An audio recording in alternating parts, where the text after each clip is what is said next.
Call the roll. Kimball. Here. Mullen. Here. Newberg. Here. Newmaster. Here. Wilson. Here. Chapman. Here. Fahey here. Would you all please stand and join me in the Pledge of Allegiance? I pledge allegiance to the flag of the United States of America, and to the republic for which it stands, one nation, under God, indivisible, with liberty and justice for all. All right, we have before us an agenda for this evening's meeting. Is there a motion to approve? So moved. Motion by Mr. Mullen by a nose, and we'll take Mr. Wilson as a second. All in favor, say aye. Aye. Opposed? We have an agenda. We also have before us a consent agenda tonight, which consists of a number of items which are reviewed on a routine basis by the board every month, including approval of prior minutes, payment of invoices, approving field trips. But we also have every single month in the 11 years that I've been on the school board, a resolution to accept gifts. Our district has been extremely blessed by the generosity of our community in the nature and extent of monetary gifts they provide to this district. And this month is no exception. I'll just mention some of the larger ones. We have a $4,500 donation from the White Bear Basketball Association to support girls varsity basketball at South Campus. An individual, Judy Craig with Edina Realty, provided $500 to support Fayette equipment at Matoska International. An individual provided $600 so that students at Willow Lane could purchase books at their school book fair, which I think is very, very sweet.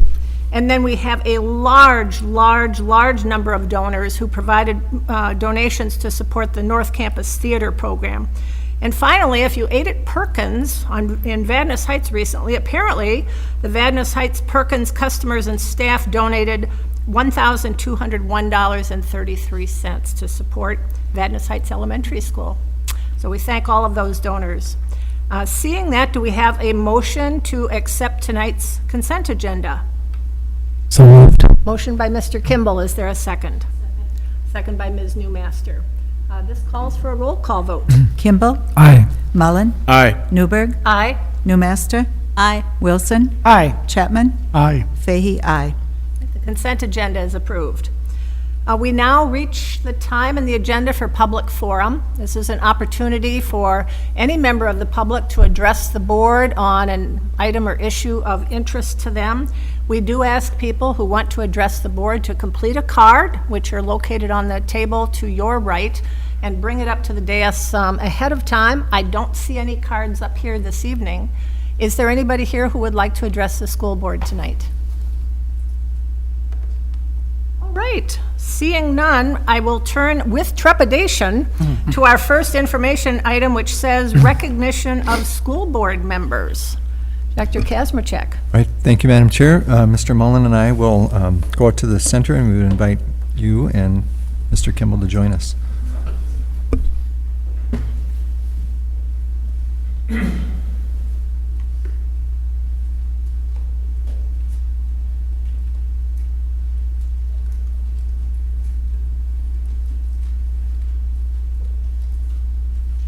So this evening is a special night, and I did check to see if you were both okay with being together on the stage. We've been together since Lake Airs Elementary. So it's appropriate. Here standing together. In recognition of your service to the White Bear Lake Area Schools, we have three things actually for you. First, Bearshees bar for retiring board members. It's a special edition. And the ingredients include thoughtful, accountable, open, representative voice, goodwill, conscientious, fiscally responsible, supportive, and proud. So each of you will receive a Bearshees bar, one of our coveted bear pins. I've wanted one of those for so long. And the bear statue with this inscription. So I'm reading George's, this will have your dates, and then we'll share Janet's dates. So George Kimball, in appreciation of your service on the White Bear Lake Area School Board from January 2006 to December 2017, and Janet from January 2007 to December 2017.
right, we'll now turn to our second information item, C2, and that is the superintendent's report. Dr. Kazmierczak. Thank you, Madam Chair.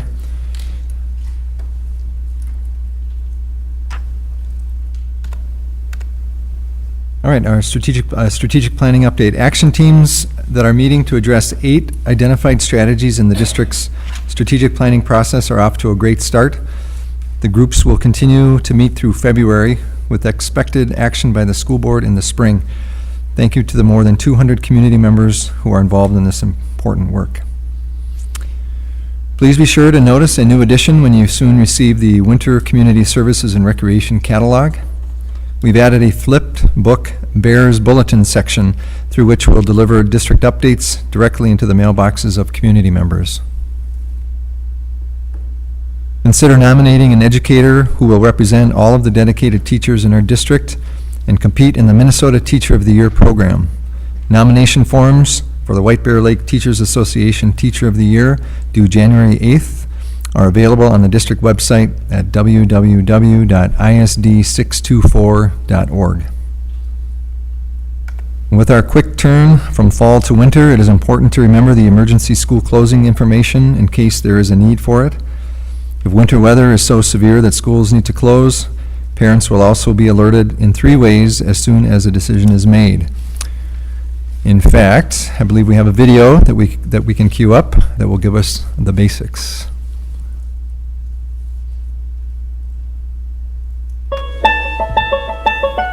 Welcome to winter! Now that the snow has arrived, here are some winter reminders. Canceling school is a difficult decision for the school district to make, and it's a decision that impacts thousands of families in many different ways. But this decision is always made with the safety of students in mind. Our district relies on weather forecasts provided by the National Weather Service Twin Cities, which is the official government authority on weather services and weather warnings of the state of Minnesota. Wow, that sounds like a trusted source to me. Families should always assume school is open and in session unless they hear or see differently. Websites will only indicate when school is closed, not when it remains open. For school closings, early dismissals, and late starts, call the school closing hotline or watch and listen for information on these outlets. KARE 11 TV, KMSP 9 TV, KSTP 5 TV, WCCO 4 TV, WCCO AM 830. Parents will be alerted in 3 ways as soon as the decision is made. The school messenger phone message and email will be sent to all parents. The message will be posted on the homepage of www.isd624.org. Messages will be posted on the district's Facebook and Twitter pages. The district knows closing schools can be very disruptive, especially to working families, but our safety is our primary concern. Thank you for listening to this important message.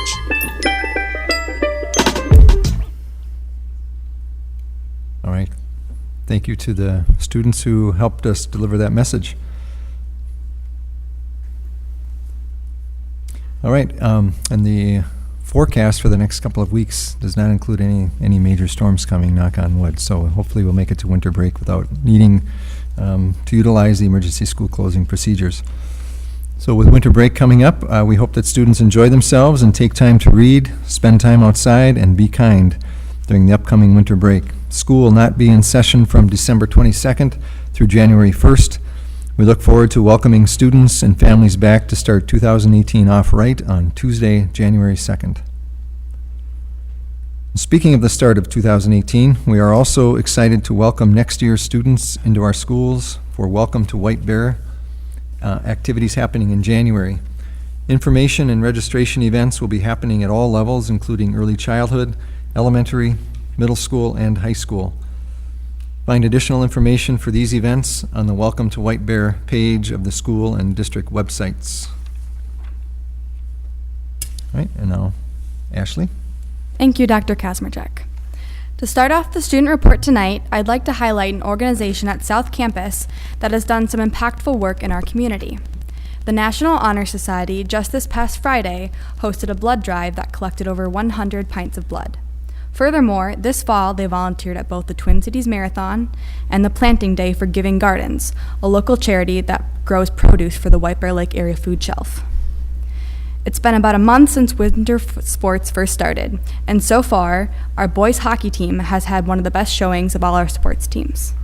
The number 7 ranked Bears recently tied the number 2 ranked Duluth East team with a very impressive offense late in the game.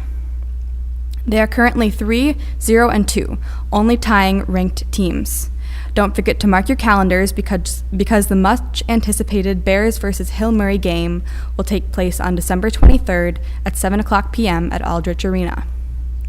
Chemistry Club at South Campus is winding up a fun year. They've done many exciting experiments such as methane rockets, borax ordnance, and magnetic ferrofluid.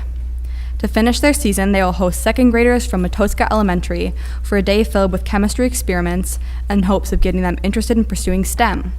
This day is always the highlight of the year for our chem clubbers, and they can't wait. This past Monday, South Campus was filled with almost 70 different speakers there to talk to students about what they do for a career. Students were able to choose 2 different careers to hear about through the morning. This was incredibly impactful and helpful for juniors and seniors in thinking about possible careers they are looking to pursue. A huge thank you goes out to all the career speakers who took time out of their busy work days to speak to our students. This past Friday night, our student council held their annual custodial overnight. At the overnight, they provided dinner to the nighttime custodians and then took over their role of cleaning the school. After finishing their custodial work, they made holiday decorations for the school and made teacher appreciation gift bags for the staff at South Campus. We appreciate all the work our custodians do. Go Bears. Thank you so much, Dr. Kazmierczak and Ashley. Mr. Kimball, do you have a comment or question? Yeah, I'm just wondering, Ashley, you mentioned the White Bear boys hockey team doing so well. I'm wondering how the girls hockey team is doing. Pretty well. Right now we are 8-1-1. And is anybody at this table on the girls hockey team? Possibly. I've eliminated 8 suspects, so. The best start in my memory, at least recent memory, for girls hockey. So good job. Thank you. Way to go, girls and boys hockey. And thank you so much. All right, we'll turn to our first discussion item, D1, and that is presentation and public hearing related to the proposed 2017 payable 2018 property tax levy. Mr. Wald? Right.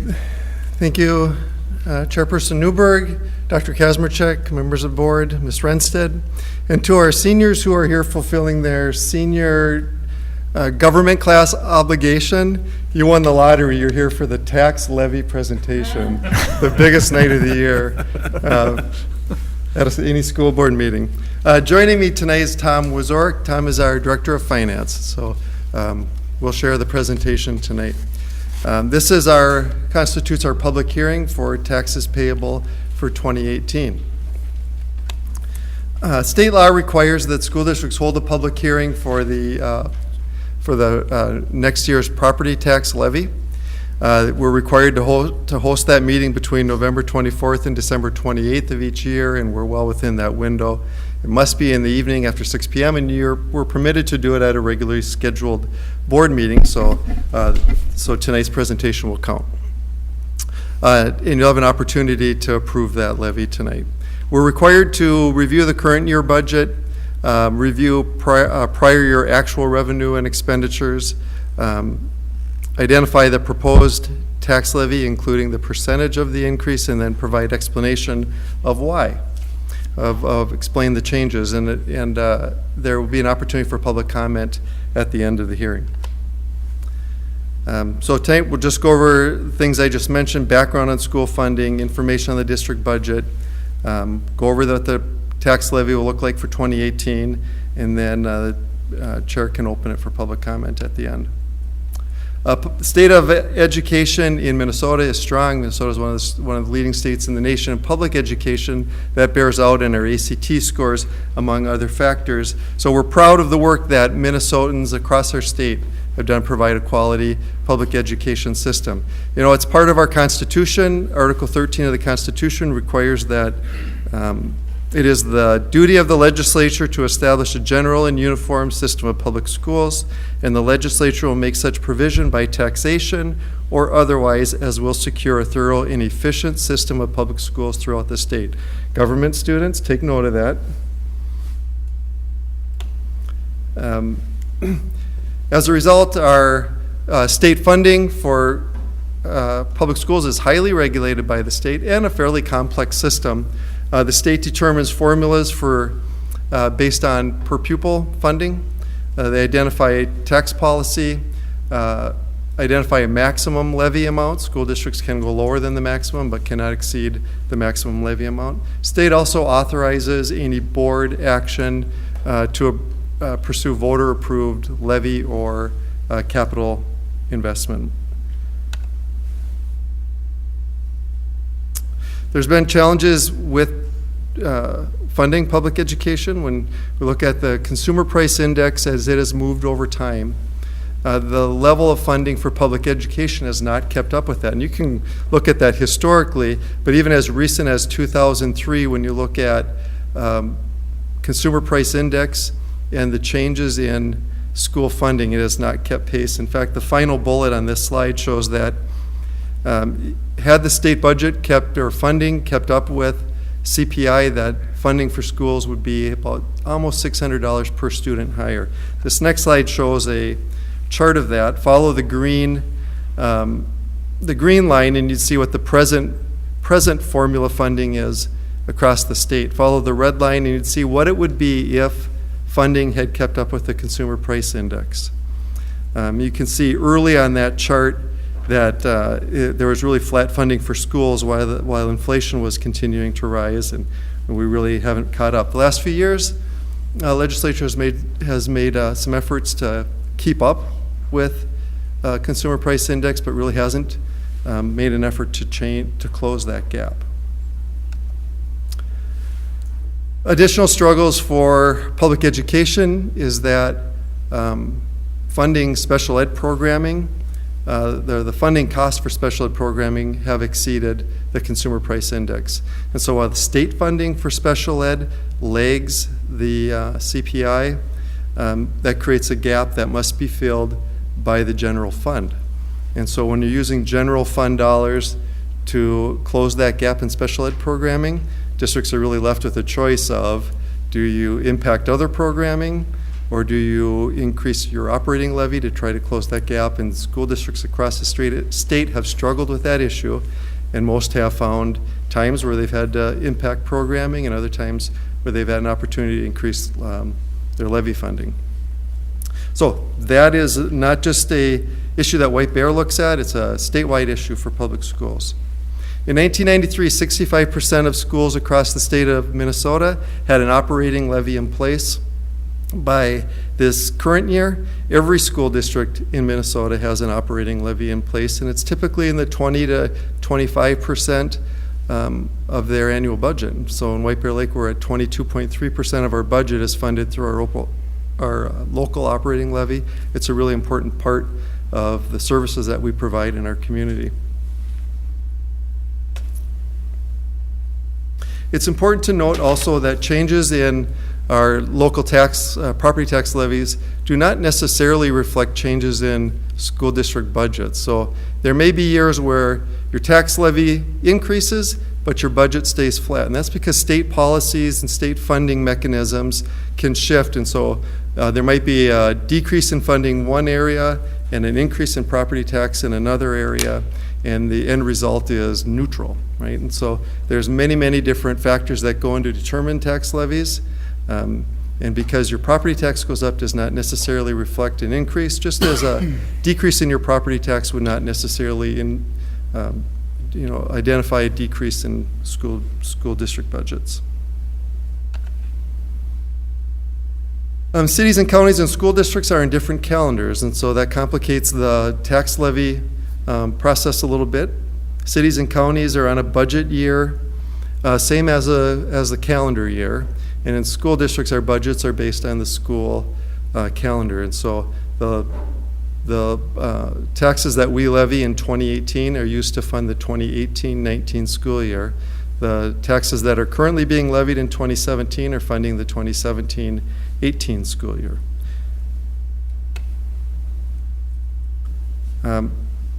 School district revenue, school district funds are made up of multiple different funds, and those funds are all made up of resources that are for the purpose of that fund. All that is identified by statute. And so here you see the 9 different funds that the school district has, revenue and expenditures. Each year we're required to publish our previous year and current year budgets in the local newspaper. So every year in November we publish our previous year audited budget. So this document that was published and is available on our webpage, as is this entire presentation on our finance department's webpage. This budget reflects our audited 2016-17 budget sheet, as well as our current, our preliminary budget as was approved by the school board in June of 2017. All revenues combined for the school district total just over $132 million. The largest area of that is the general fund. The general fund constitutes about 80% of our budget, and it makes up most of what we do. Our daily operations are paid out of the general fund. Student support services come from the general fund. Transportation, general operations and maintenance, all those types of things are general fund expenses.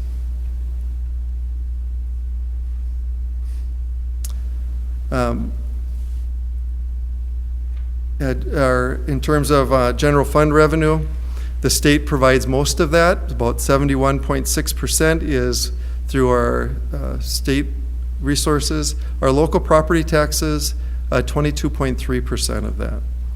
And then there's a few others. Federal government, just a small amount, 2.7%. That's you can see in our free and reduced numbers. As districts have higher or lower free or reduced numbers, that would fluctuate. Some districts might have a little bit higher percentage. Title dollars come through all federal grants would be in that federal revenue. Expenditures by program, so regular education and special education make up the majority of that. Transportation would be next. Operations and maintenance.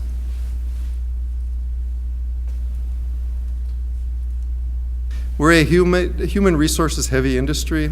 School districts, we don't produce widgets, but we require human beings to work with human beings. And so it's not atypical for a school district to be in the 82 to 83% of their expenditures for wages and salaries and employee benefits, and that's right where we're at, about 82%. Okay. Now, Mr. Tom Wazorek, our Director of Finance, will walk us through the 2018 levy. Welcome, Mr. Wazorek. Thank you. Determination of our levy. For the most part, you would think it'd be very simple, but it's very complicated. One of the first things that happens is you take your value times the tax rate, which equals your levy. So tonight I'm going to be talking to you about how that's determined, a comparison of our 1917 to 18 levies, and then the reason why our levy is going up.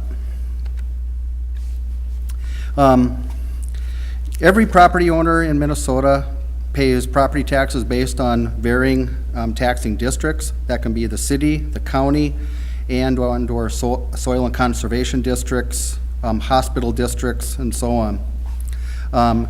Each taxing district has sets their own levy, and they also have their own limits that are set by state law. For most of the things, the county sends out the bills, collects the taxes, and then disperses to the taxing districts their portion of the levies. In November, you should have received a property tax notice that would have specified where the hearings are being held. The cities and the counties are also required to hold hearings, and we cannot have the hearings on the same date.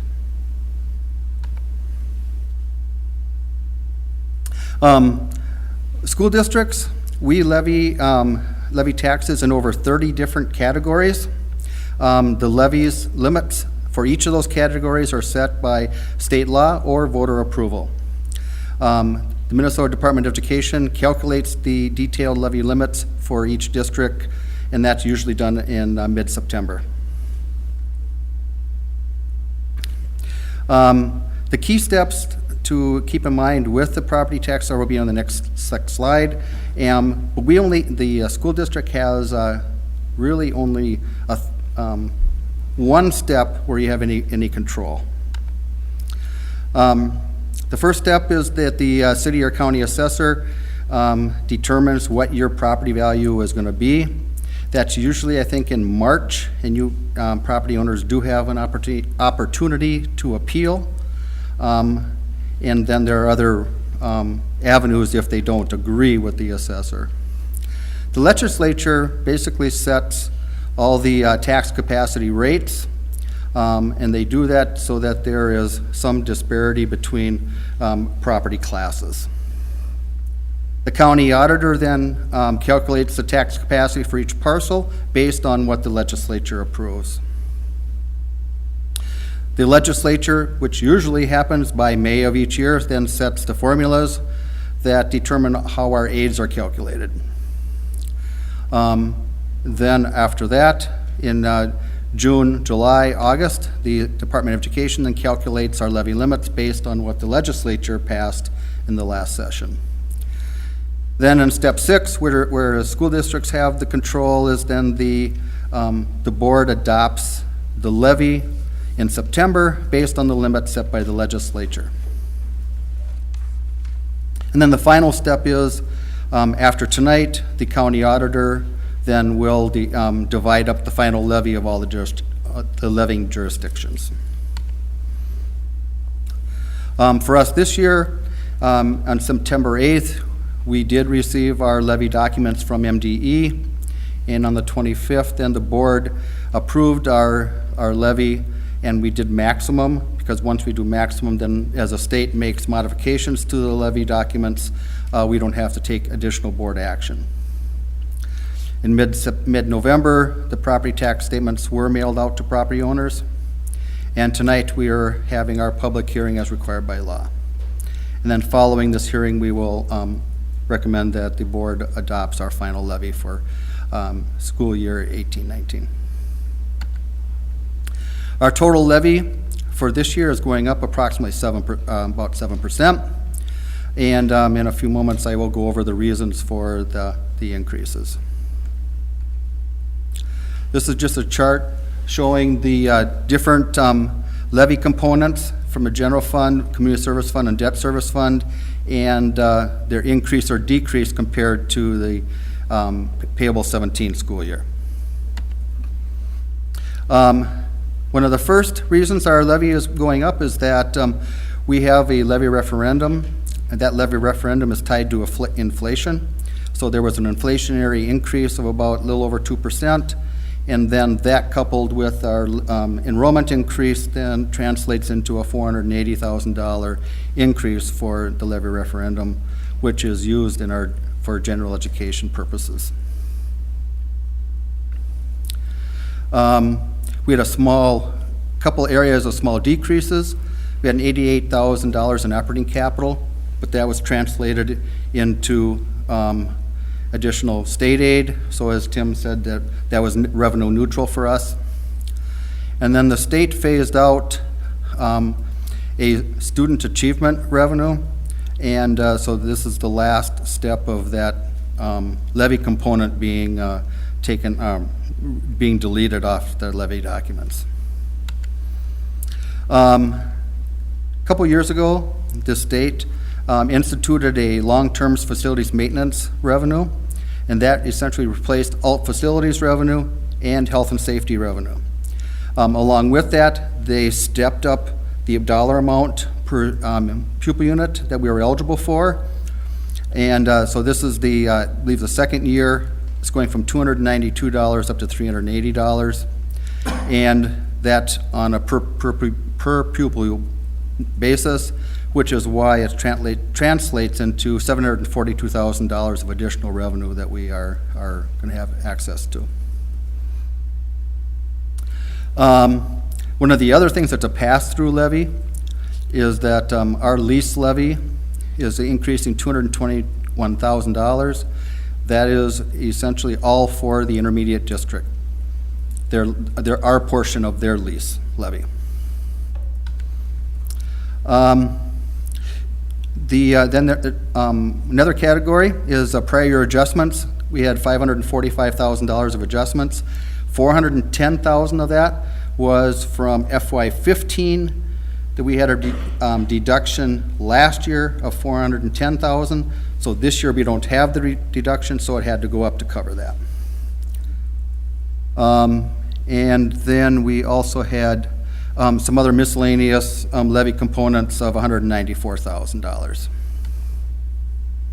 Our debt service levies for both OPEB and our general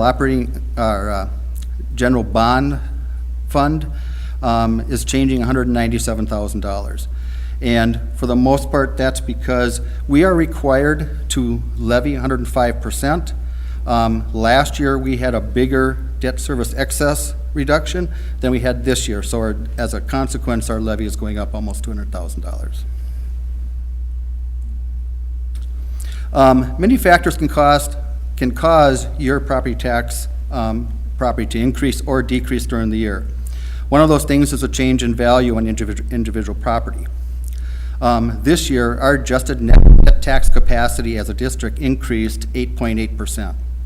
So if you were a property tax owner and your taxes increased by that, or your value increased by that 8-9%, and then our increase on top of that, you may see a bigger increase because your share of the pie became a little bit bigger. Conversely, if your value did not change and somebody else's went up, you could really see a flat or a decrease in your property taxes depending on the circumstances.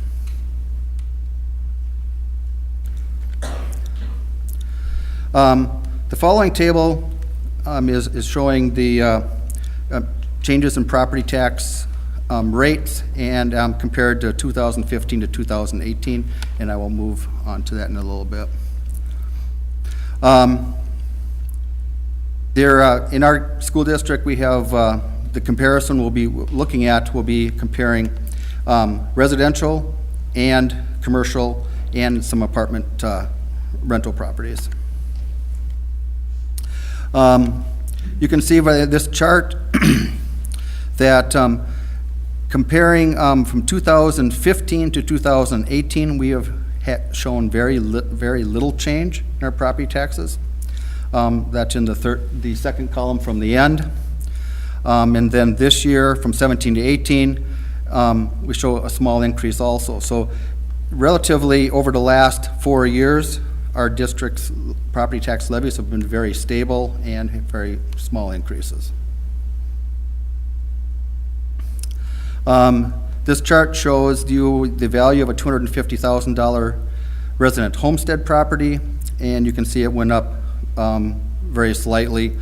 The same with if you had a $400,000 resident homestead property. The $500,000 commercial property also has a very small increase, as well as apartment property. You can see from those 4 charts, even though we've had very stable property taxes on properties for the last 4 years. So there are some options for taxpayers. Depending on your income circumstances, there's a circuit breaker program where you may qualify for a homestead credit directly from the state of Minnesota. If your income is $108,660 or less, you may qualify for a property tax refund. And that is usually in October, November, depending on how far the state is behind. There's also another property tax refund for homestead property owners, that if your property gross tax increase is more than 12% and over $100, you may qualify for up to 60% of that increase in tax back. And on with that one, there are no income limits.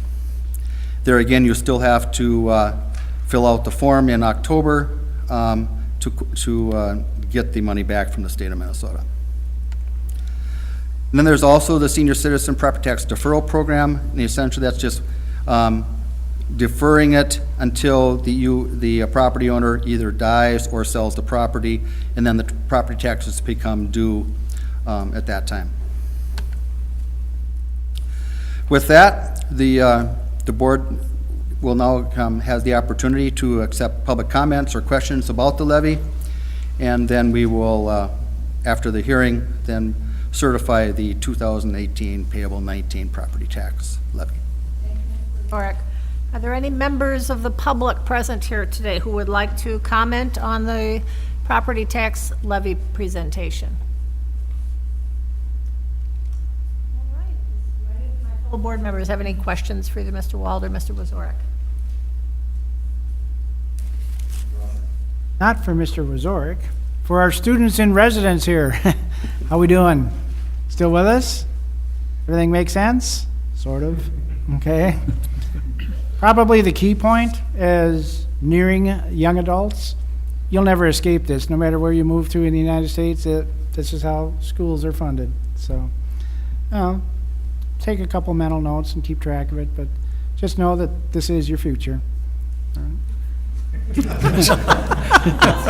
It's not all doom and gloom. You're Happy paying for good stuff Monday. here. All right, any other comments or questions? All right, thank you, Mr. Wald, thank you, Mr. Wazorek. And we'll be voting on this when we come to our operational items. But we'll turn to our next discussion item, D2, and these are first readings of 6 different policies. We have a lot of policies which govern operations in this district. Every once in a while, we need a new policy, and the cabinet administration will draft it. Sometimes with our existing policies, state or federal law changes, which require us to change our policies. Sometimes the Minnesota School Boards Association recommends changes to our policies. When that happens, the administration presents recommended changes to either existing policies or proposed new policies to the policy committee. And Mr. Kimball and I have had the honor of serving on that committee for a number of years. We then meet with whichever cabinet members or Dr. Kazmierczak who are involved in that particular aspect of policy. We work through the changes. We come up with a draft that we think is good, and then we bring it to the school board for a first reading. First reading is an opportunity for the board members to ask questions about policies, explore any areas that they want explained. Once the policies make it through first reading, they normally come back the next month to the second reading, which is the opportunity for the school board to vote on the policies. So tonight, we have 6 policies here for first reading. And I've asked Mr. Kimball to briefly summarize any proposed changes in the first 3 policies, and then I will summarize any proposed changes in the last 3 policies. Mr. Kimball. Thank you. The first one is Policy 406, Public and Private Personnel Data. And this policy exists to provide guidance to the district employees as to the data the school district collects and maintains regarding its personnel. And this policy was in very good shape. There really were no recommended content changes. The only minor change was a wording change in one of the definitions in the policy. So that's it. The second policy is Policy 413, Harassment and Violence. And the purpose of this policy is to maintain a learning and working environment that is free from harassment and violence on the basis of race, color, creed, religion, national origin, sex, gender, age, marital status, family status, status with regard to public assistance, sexual orientation, or disability. And again, the existing policy that we have in place did not need any content changes. There again were small changes in terms of wording and clarity minor wording edits, so no substantive changes. And the third one that we reviewed is policy 414, mandated reporting of child neglect or physical or sexual abuse. And the purpose of this policy is to make clear the statutory requirements of school personnel to report suspected child neglect or physical or sexual abuse. And there were a few recommended changes, statutory and or MSBA suggested. In the definitions, if you turn to page 4 of the policy, school board members and for the public, the definition of sexual abuse, there's been additional language put in to add that sexual abuse includes all reports of known or suspected child sex trafficking involving a child who is identified as a victim of sex trafficking. It also includes the threatened sexual abuse, which includes the status of a parent or household member who has committed a violation which requires registration under Minnesota statutes involving registration of predatory offenders. In addition, there is a change in reporting procedures on what I would call page 7 of this policy. And it just is to clarify that where an alleged perpetrator is believed to be a school official or employee, the school district shall conduct its own investigation independent of any other governmental agency's investigation, including the Minnesota Department of Education, which may or may not, but likely would investigate as well. So those are the two substantive changes. And I'll briefly summarize proposed changes in the remaining 3. The first policy, 415, is mandated reporting of maltreatment of vulnerable adults. We do have students in this school district who are adults. They're 18 or older, and there is a state law which governs the reporting of any abuse or neglect of those individuals. This policy is up for an annual review, and the only changes are very minor, and they were made to be consistent with statutory requirements. The next policy is 424, license status. And the purpose of this policy is to ensure that we hire qualified teachers in this district. The primary proposed change to this policy is to remove the word permit. We used to say that the policy addressed teachers holding licenses or permits. We don't have teachers holding permits, so it's just addressed to licensed teachers now.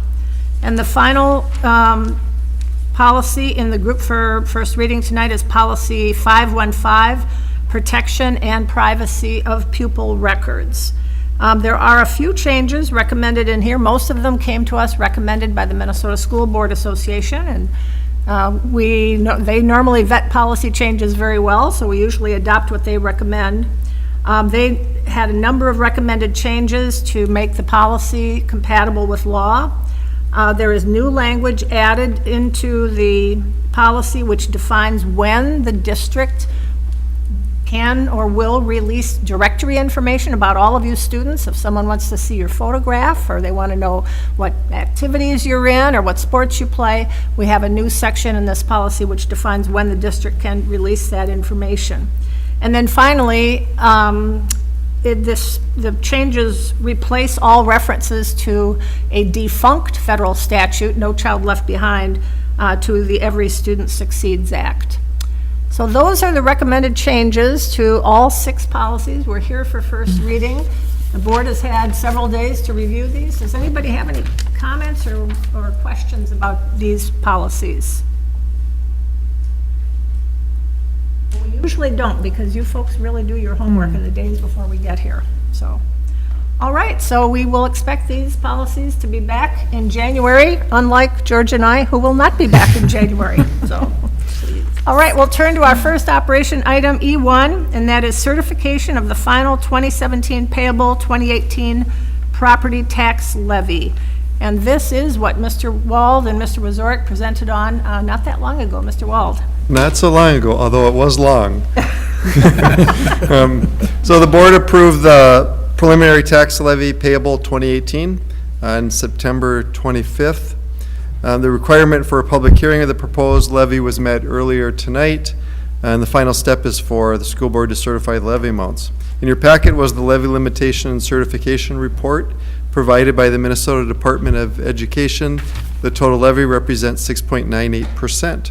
It's important to note that this levy does not reflect, was not caused by the renewal of the district's operating levy recently, that there are many factors that come into play that affect our property tax levies. Just want to make sure that's clear.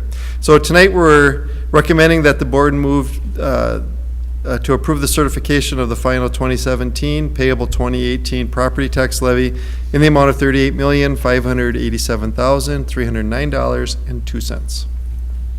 Thank you. Well, so we have a recommendation that we approve the certification of the final 2017 payable 2018 property tax levy in the amount of $38,587,309.02. Is there a motion to approve? So moved. Motion by Mr. Wilson. Is there a second? Second. Second by Ms. Newmaster. Any additional questions or comments? Seeing none, this calls for a roll call vote.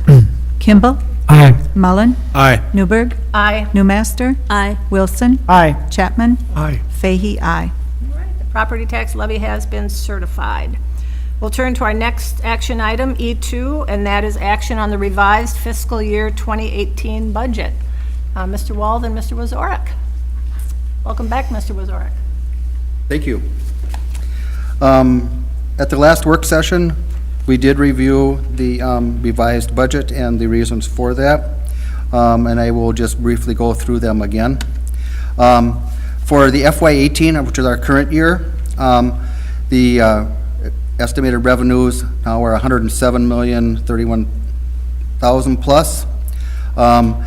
Compared to the preliminary budget that was passed last spring, or in May, June, the adjustments are for gen ed revenue, because we had 300 kids more this fall than we had last year. So that's being adjusted for the additional revenue. There was another small adjustment for interest revenue. So that increases our revenue budget up to $107 million. 92 of that comes basically for gen ed purposes, which is levy and general ed state aid. Then we also have another 15 million of other revenues from special ed and federal sources and so on. Our expenditure budget for FY18 will be projected to be 108,000 plus. We made adjustments for additional positions, I think 11.3 additional positions. And then we made an adjustment for transportation and additional special ed costs. For this year, FY18, our expenses will exceed revenues by approximately 1.5 million, and that will be funded partially by our assigned fund balances. For FY19, we're projecting the revenues to be 110.6 million, and our expenses to be 110.99 million. So you can see, because we're also budgeting an increase with students, that our deficit that we're projecting is dropping down to just under $400,000. And then for FY20, because of our student growth, that number is actually going the other direction in a couple years. So, so in FY20, we'll have we'll have a balanced budget the other direction, assuming that our student growth and everything goes as projected. So this is just the graphic of our total budget going from FY16 with actual numbers for 16-17, the preliminary budget for 18, and our revised, and then projecting for the next 3 years. And we're also keeping making some adjustments to the assigned and unassigned fund balances to keep the unassigned at the 12.5% to 16% range.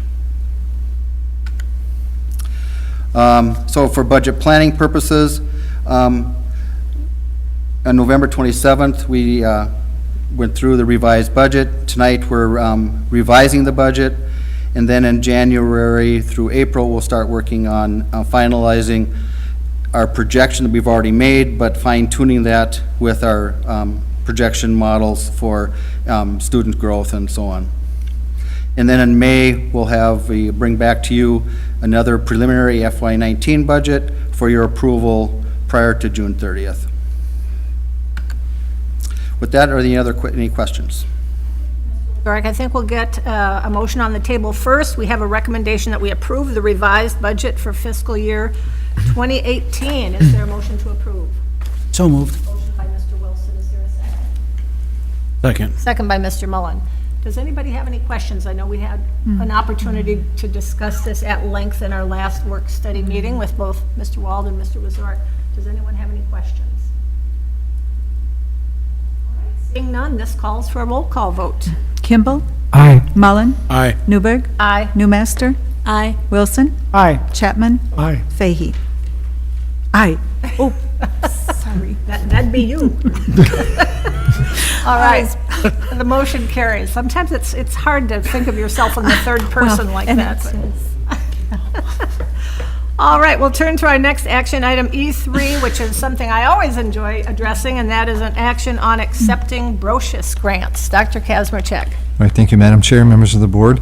So our White Bear Lake Area Educational Foundation has forwarded 14 BROCHUS teaching grants to me with the request that these then be forwarded to the school board for approval, for acceptance.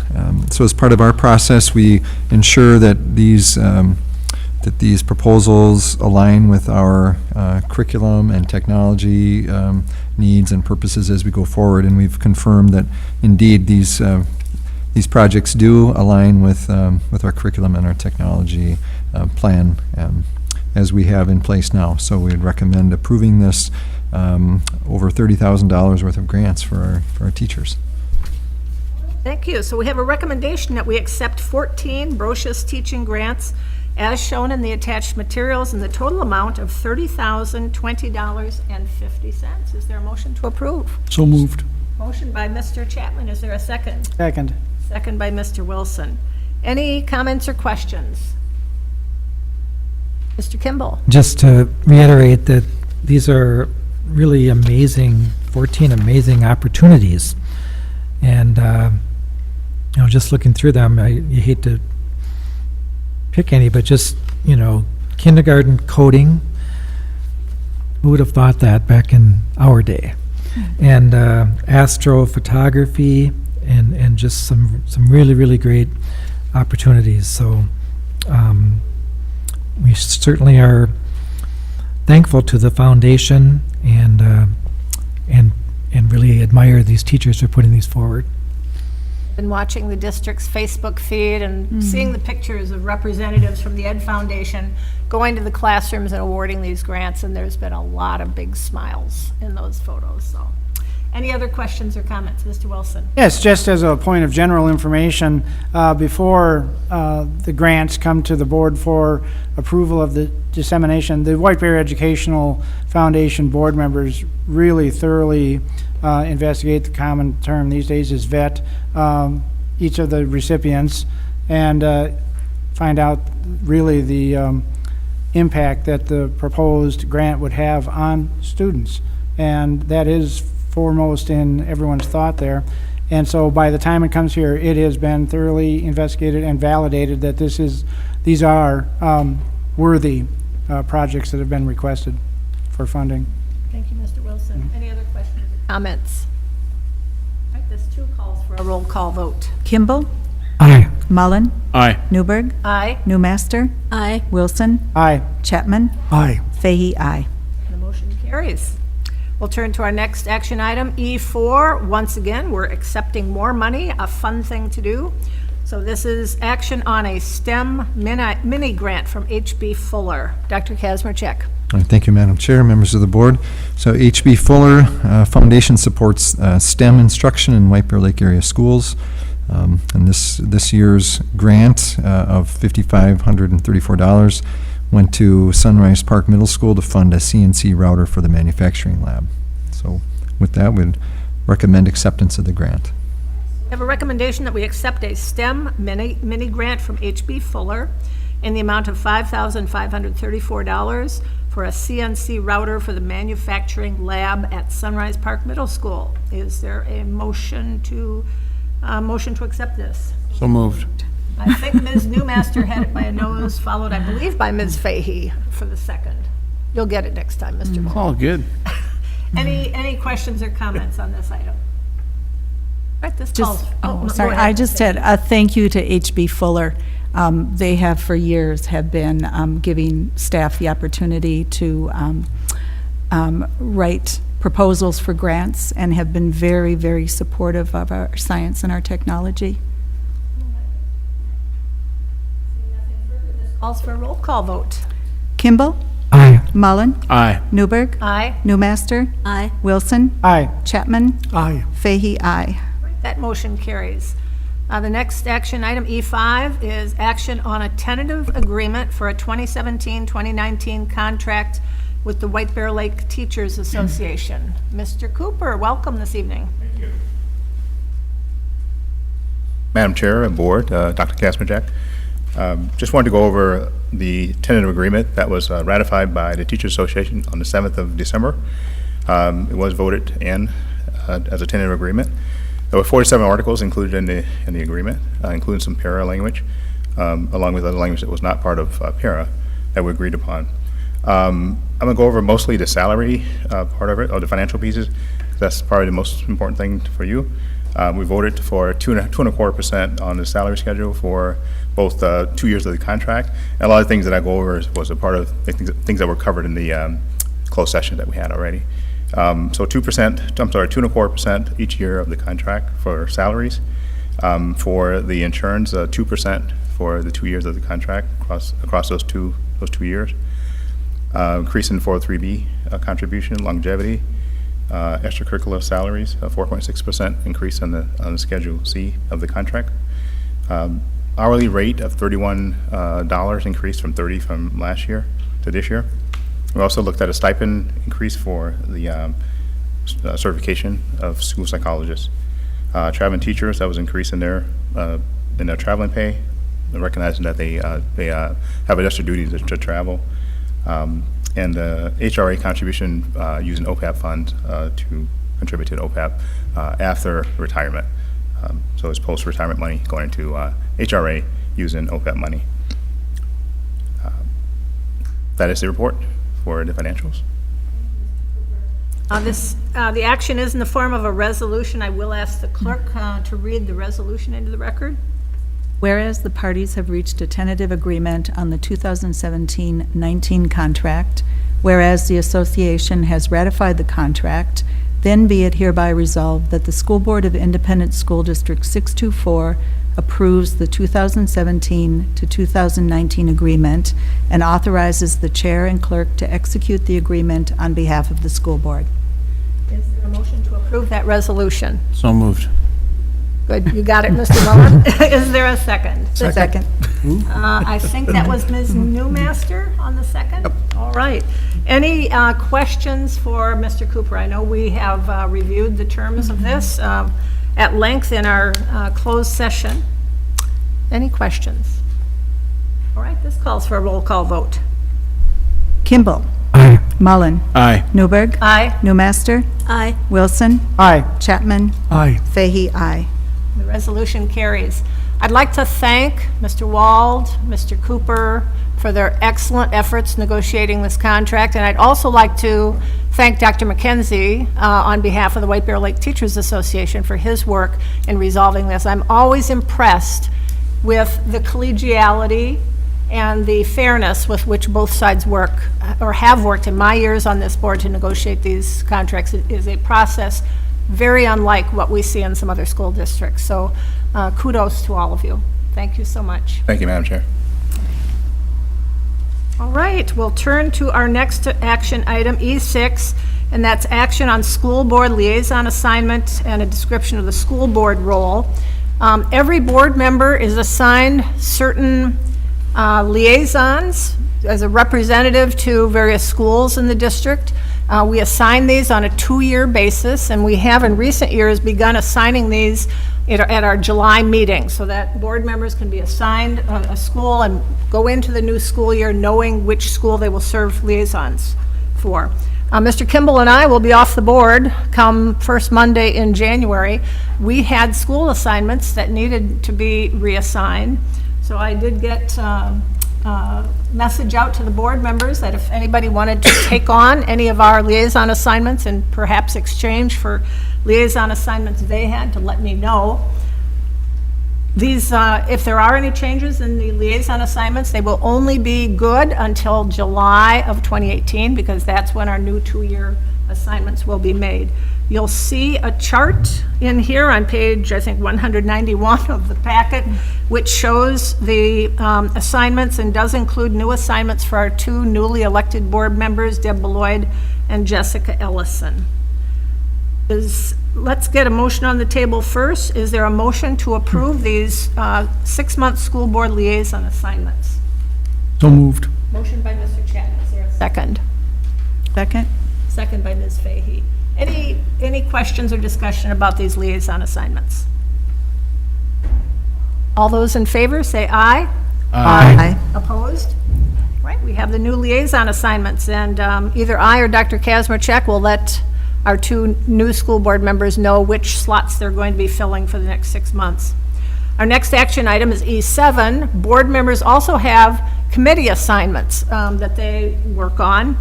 These are also assigned on a 2-year rotating basis. So with Mr. Kimball and I moving on, we have some openings for committee assignments. I, for example, have been the White Bear Lake representative to the Intermediate 916 School Board. That needs to be filled. Mr. Kimball has been our representative to AMSD. We've both served on the policy committee. So we got those openings out to the current board members and asked for preferences if they wanted to fill any of our existing committee assignments, and if so, what would they give up in exchange for that? You'll see the attached chart on page 193 reflects, I think, what everybody told me they wanted as far as potential changes in assignments, and then with backfilling done for Ms. Beloit and Ms. Ellison. So Dr. Kazmierczak and I are recommending the attached committee assignments for the next 6 months, January 2018 to July 2018, be approved. Is there a motion to approve? So moved. Motion by Mr. Wilson. Is there a second? Second by Ms. Newmaster. Any discussions regarding these proposed committee assignments? And again, these will only be for the next 6 months. All those in favor say aye. Aye. Opposed? All right, we have new committee assignments, and we will notify Ms. Beloit and Ms. Ellison of their new assignments as well. Our next and last regular agenda item is E8, and that's action on resolutions to fully fund special education services. Dr. Kazmierczak. All right, thank you, Madam Chair. Members of the board, I would defer to Mr. Kimball and Mr. Mullen at any point that they would wish to speak to the, or at least on the process about how these items came forward through MSBA. I can certainly speak to the specifics on the cross-subsidy issue. Do you want an opportunity to talk about MSBA and the Delegate Assembly? Sure. Okay. Because Mr. Kimball is currently a director of the Minnesota School Boards Association, so I'm sure they'll be sad to see you go, but. Well, I'm not sure of that, but we'll see. And Mr. Mullen and I both were present at the recent MSBA Delegate Assembly process where these resolutions came from. But in terms of the resolutions, there's 2 resolutions. One is to be presented to the Minnesota legislature, and the other to the to Congress, basically, to the feds. And they both speak to our district, along with probably most districts in the state will do their own resolutions, just asking that the special education be fully funded as promised. And so for the students in the room and for our younger adults, way back in 1975, before cell phones and things like that, Congress passed a law, and it was labeled IDEA, or it was called at the time Education for All Handicapped Children, now known as the Individuals with Disabilities Act, or IDEA. And it was a remarkable legislation stating that all students, including those with disabilities, have a right to a free and appropriate public education. And in passing that, Congress stated and said and promised to fund the cost of 40% of the cost of this additional cost to school districts from their end. So the federal government was going to pay 40%.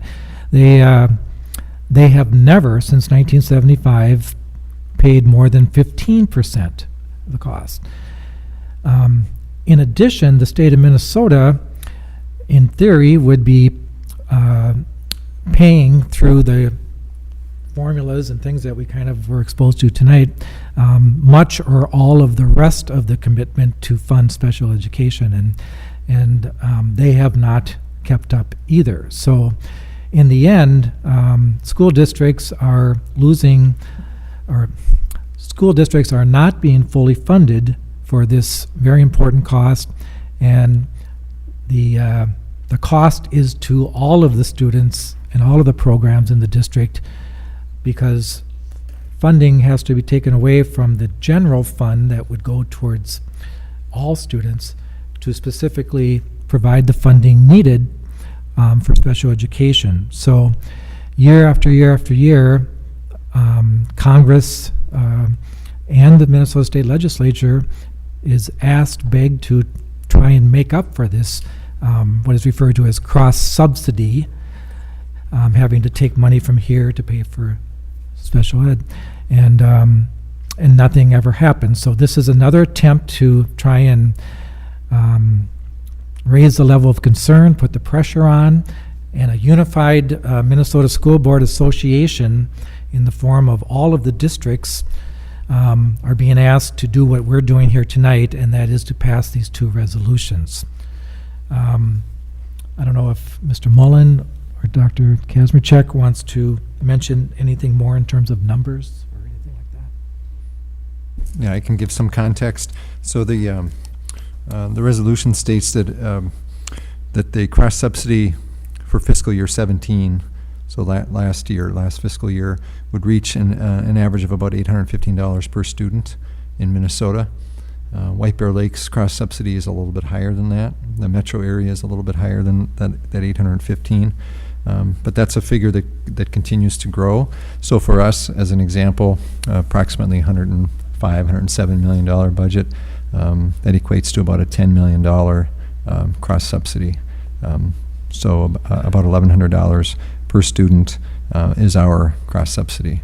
And that's metro-wide, that it's not uncommon to see that level between $1,000 and $1,200 per pupil. So that's specifically what that means for us. So if students with special needs were funded appropriately, in part as promised by the federal government and also by the state of Minnesota, that would equate to an additional $10 million in revenue for White Bear Lake area schools.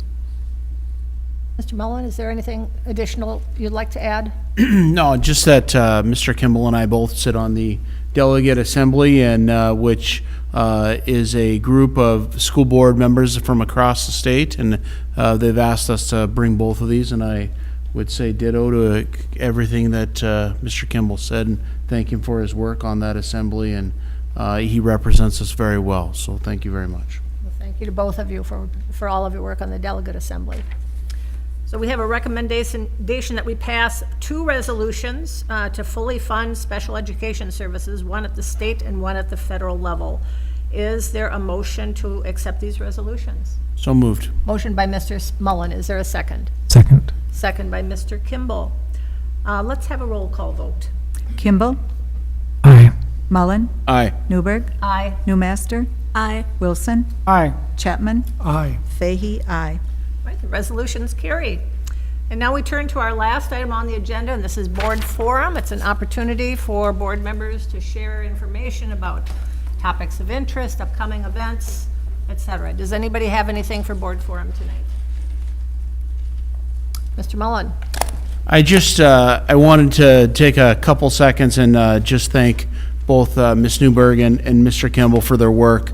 It seemed like a short time ago that I got elected, and they both welcomed me with open arms, and I want to thank them for their leadership on the board. You've definitely both taught me a lot, and thank you very much. Thank you, Mr. Mullen. Anyone else? Ms. Newmaster? Second that as one of the newer people. Equally, it was an education and a learning curve that the two of you eased, and you each have your areas of expertise that will be much missed, along with your charming humor and faces and things like that. So the good thing is you're still in the White Bear community, and I expect to see you around. But thank you for all you've done. Anyone else have something for board forum? Mr. Chapman? And I want to pile on and also thank you too. It's been a good run these last 8 years that I've been on, and I'm going to miss all the banter about Mariner and White Bear and the comparisons and the contradictions between you two. But you've been a great team and have added so much value to this district over the years. Else? Ms. Fahey? Thank you for your leadership, your advice, your expertise, George and Janet. And I really don't know what I'm going to do without you on my right-hand side There to will be remind me to somebody say here. my name. There will be somebody here. To say, wake up, Fahey. But thank you, just sincerely, thank you. I've really enjoyed our discussions and working with you on the board and getting to know you also. So. Wilson? Well, I can't be the last one left out. I was going to say this in private, but thank you so much, both of you, for the tutelage that you provided in bringing up the new board members as we came on to the board here. We really appreciate that. Just your expertise and steady guidance to the board through a lot of sometimes murky issues and things like that. And, you know, it's what it did collectively, George and Madam Chair, is fulfilled the mantra I was given when I was elected by my de facto campaign manager: just keep the ball rolling. Things are in good shape, just keep it going. You both have done splendidly in that regard, and it was a very distinct pleasure working with the both of you. Thank you, Mr. Wilson. Oh, one last note. Ashley. Mariner is just a figment of some people's imagination. It never really existed. You may see some artwork down there by Gritz's hallway, and there's some athletic players, and they're wearing blue and gold uniforms. That was Mariner's. Mariner was South Campus. Mariner High School was South Campus many, many years ago, and they had their own distinct colors. George was a grad of Mariner. I was a grad of White Bear Senior High School. So, Mr. Wilson was White Bear Senior too, right? Mr. Kimball, anything for board forum? Sure. First, I want to thank the students for being here today, and I know that you might have come here even without the assignment, but maybe not. It's just nice to see you here. And then also, best wishes to the community and especially to staff that are watching on cable. I wish all of you the best, and I'm so proud of what all of you do. Especially a note to any staff who have been here a long time and are considering retirement. When that happens, I hope it all is magical for you, and especially to the new staff that are here. You just keep things refreshed, and you're going to do a great job and keep the ball rolling. I wanted to just mention a couple of things. First, my wife Faye is here, so I wanted to thank her for being here. And I was elected in November of 2005, and in December of 2005, Faye and I started our life together. So it's kind of both things happened at the same time, and both have been wonderful. And one of the two hopefully will continue for a while.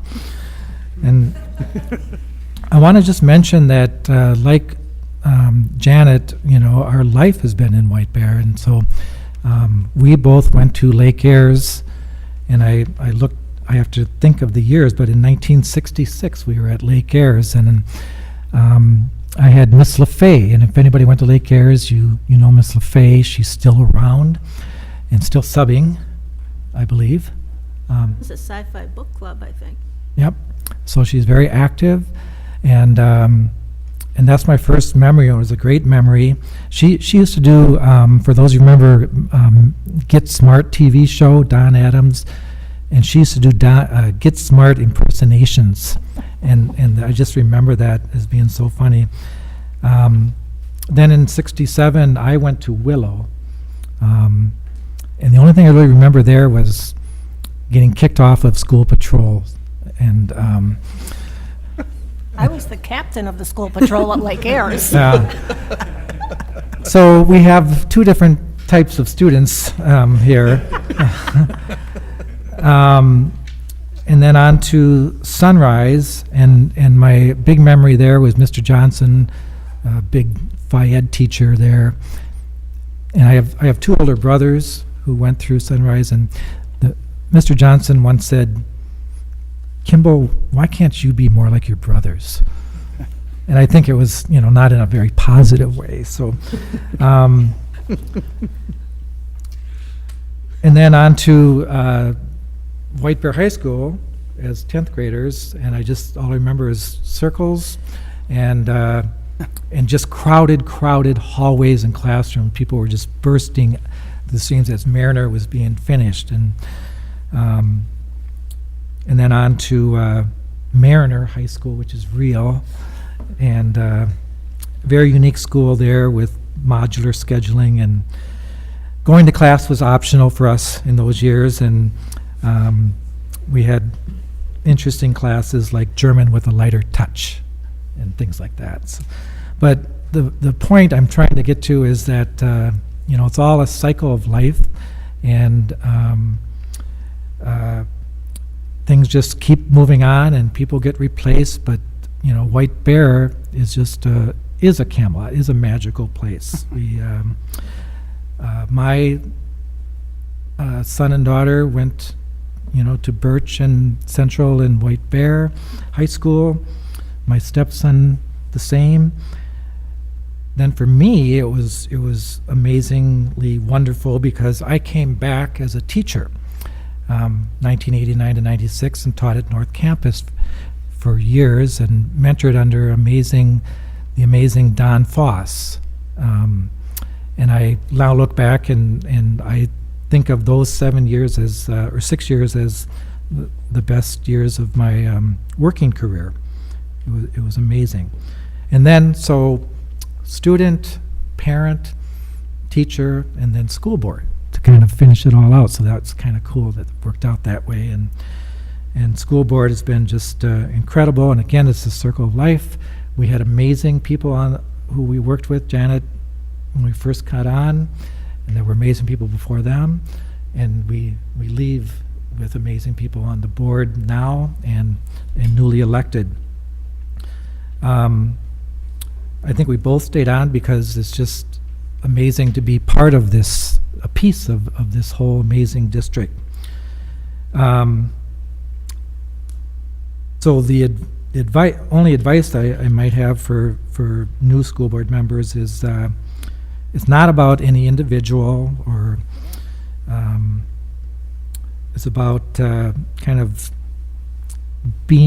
helping to keep things in place so that the amazing students and staff can be great, can achieve what their potential. And so that there can be the Mr. Fosses and the Miss LaFays and the Mr. Glovers and Gene Andersons and Wee Wins and all of those people. Finally, I specifically wore this tie, gray. It's a Wizard of Oz tie, and it's the one, I have 5 of these Wizard of Oz ties, but this is the one where Dorothy is saying goodbye at the end of the movie. And so, you know, she's saying, hugging the Scarecrow, the Tin Man, and the Lion. And so that's symbolic to staff and community and students. And then at the very bottom, it's her kind of in that last scene where Glinda is sending her off, and there's no place like home. And but the great thing is that we're not going anywhere. We are at home, so we stay. Thank you very much, Yep. Mr. Kimball.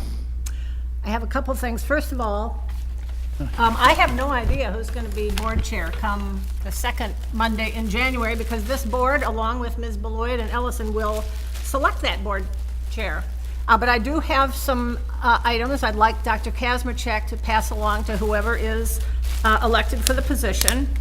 The first is a stopwatch for all these things we have to time in here, like public forum presentation. This is, you can hang it around your neck, works very well. I also have the complete annotated Robert's Rules of Order. It's 1 billion pages long. There will be a test. But then I have the Cliff Notes, which is one double-sided card. It's like the condensed version. So if Dr. Kazmierczak would please give these to the newly elected board chair, I'd appreciate it.